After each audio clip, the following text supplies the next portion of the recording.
John in Radford, Virginia. Yes, sir. How are you guys doing tonight? I'm good. All right. How's the weather there in Austin?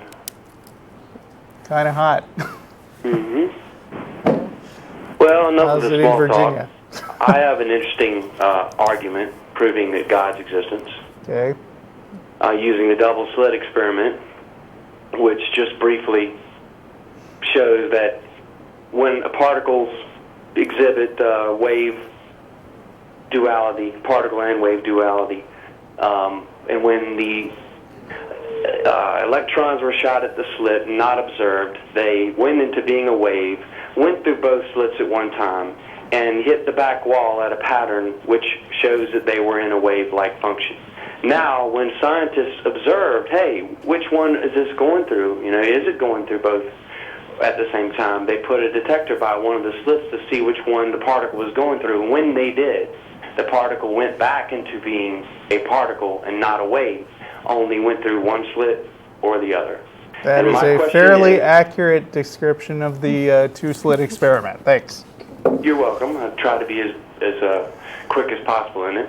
Okay. Now, so isn't that logically, in a logic argument, proof that the particle is exhibiting a sort of consciousness? No. No. And why not? and I think if you review the primary literature, like in peer-reviewed journals, you will not find anyone who says in any serious way that what you said. Okay, I'll have to go back and look it up. Yeah, I mean, Yeah. seriously, find a reputable peer-reviewed journal that claims that and not just, wild speculation. But isn't that a logical assumption? No, it isn't. Let me ask you something.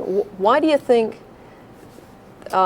physicists don't find this compelling evidence of a God? I think Niels Bohr even talked about how we're all observing what God's consciousness unfold before us. I'll have to look the quote up. I guess I'm rather unprepared. No, No. Here's another thing too. If we are particles or waves, and we're all made out of particles, then who says where the apple is and how it looks like for us to see and observe? What? Because physicists. No, let's go back to this again.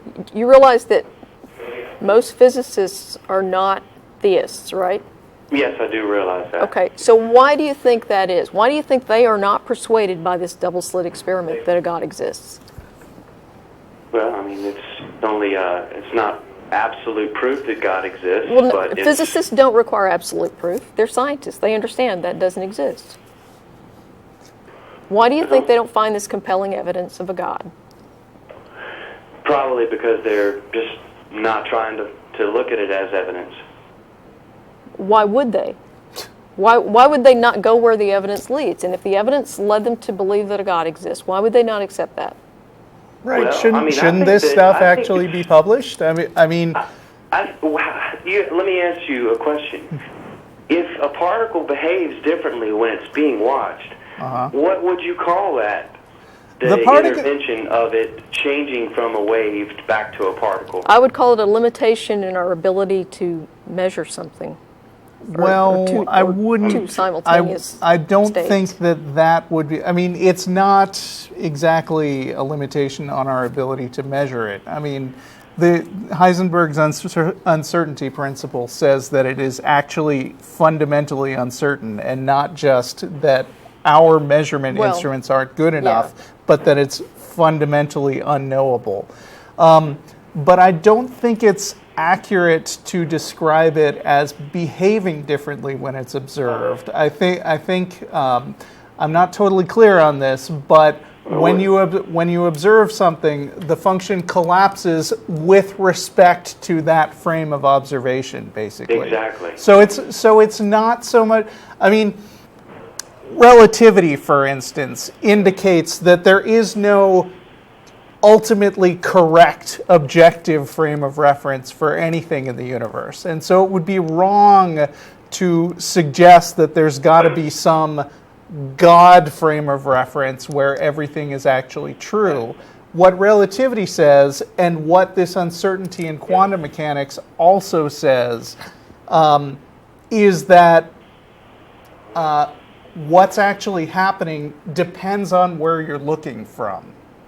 And it doesn't say that there's an actual final correct frame. Okay. Mark, well, give me a nod or something if I'm not being crazy. If it depends on where you're looking from. Shrug. Yeah. Yes. Sorry, I thought didn't mean to interrupt you.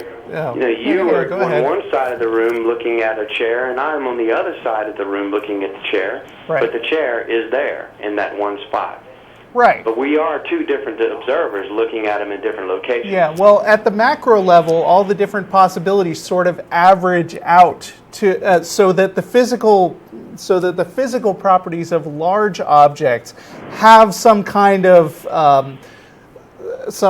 sensible explanation that basically isn't so much dependent on what happens at the much smaller level. Although if that chair was moving at near light speeds, then you'd still have the problem of frames of reference again.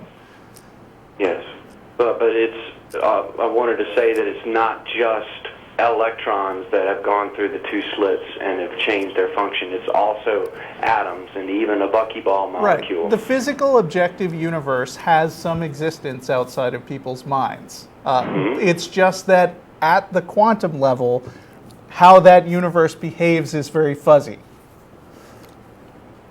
I just think it's a good argument. What would you call it?